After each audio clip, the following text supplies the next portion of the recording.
Good evening, I'm Haley Wilgus. I'm Scott Dennis. Thanks for being with us tonight. Our top story, the lasting effects of the 4th of July celebrations on our sea turtle, manatee, and bird populations on the Suncoast. Boats, cars, crowds, and fireworks all disrupting, injuring, even killing some of those animals. ABC 7's Jess Dowdrick is joining us live from the Bayfront with more on this story tonight. Jess. Good evening, Haley and Scott. Whenever large crowds gather on the Suncoast, there's always a higher risk that the marine life and the bird nests are going to feel the long-lasting negative effects of that. Now, luckily, there were no reports of any sea turtle nests that were damaged or destroyed. However, some other wildlife wasn't so lucky. This baby skimmer was one of approximately 20 birds brought to save our seabirds over the holiday weekend. He was dazed after suffering some type of unknown impact and was in the middle of the Sarasota Powerboat Grand Prix race course. They actually delayed the start of the races on Sunday for this black skimmer. They did the right thing. They rescued it. They brought it to us. And after some intensive care over the last few days, he's doing well. It's the nesting birds, like the skimmers, that are the critical concern for rescuers.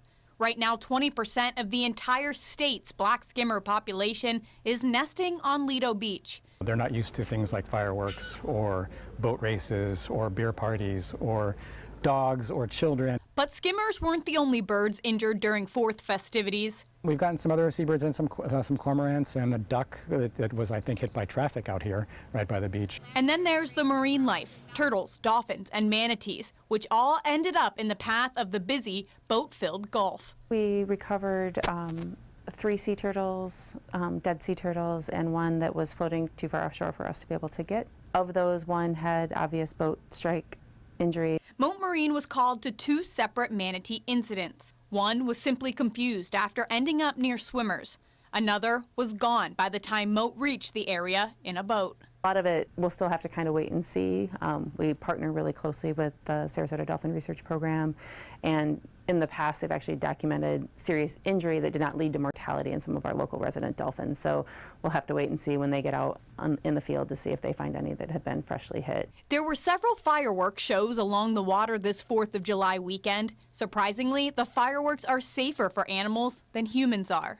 For the fireworks, I think it's maybe more of an acoustic issue. The noise, dolphins, marine mammals are extremely acoustically sensitive, but then also the lighting can be an issue for our nesting and baby sea turtles. So sea turtles, big turtles coming up to lay eggs, and then the baby hatchlings trying to get back out to the water. Mote Marine cannot remember a time when an animal was hurt or killed because of the remnants of fireworks.